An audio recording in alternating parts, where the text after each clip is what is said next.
Saudi अरब के साहली शहर जद्दा में एडवाइज़र ओवरसीज़ मिनिस्ट्री नवीद शरीफ की जानिब से कौंसलर जनरल जद्दा खालिद मजीद और सऊदी कारोबारी और समाजी शख्सियात के एजाज़ में पुरवकार तकरीब का एहतमाम किया गया, जिसमें सऊदी बच्चों ने रवायती रक़स से तकरीब में बैठे हाज़रीन को चूमने पर मजबूर कर दिया। तकरीब से खिताब करते हुए कौंसलर जनरल खालिद मजीद ने कहा कि सऊदी अरब पाकिस्तानियों का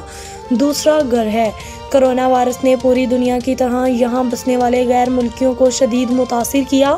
लेकिन सऊदी अरब भाइयों और पाकिस्तानी कम्युनिटी के मखीर हज़रात ने मुश्किल की इस घड़ी में अपने भाइयों की मदद करके साबित कर दिया कि हकीकी मायनों में अपने पाकिस्तानी भाइयों के साथ खड़े हैं। तकरीब से राफत इस्माइल बदर, अब्दुल मोहसन, अमादुल महदीब, वहीब इस्माइल बदर, हशाम, हाशिमुल अहद, खालिदुल फौजान शरीफ, हुसैन अली बरकाती, सैयद हमजा जाफ़र, अब्दुल अजीज़ बरकावी ने भी खिताब किया और कहा, पाकिस्तान हमारा भाई है और हमें इस बात पर फ़ख्र है। मुश्किल की हर घड़ी में हम पाकिस्तान के साथ हैं। तकरीब में कारोबारी, समाजी और सहाफ़ती बरादरी को तारीफ़ी शील्ड से भी नवाजा गया और आखिर में तकरीब में शरीक तमाम मेहमानों का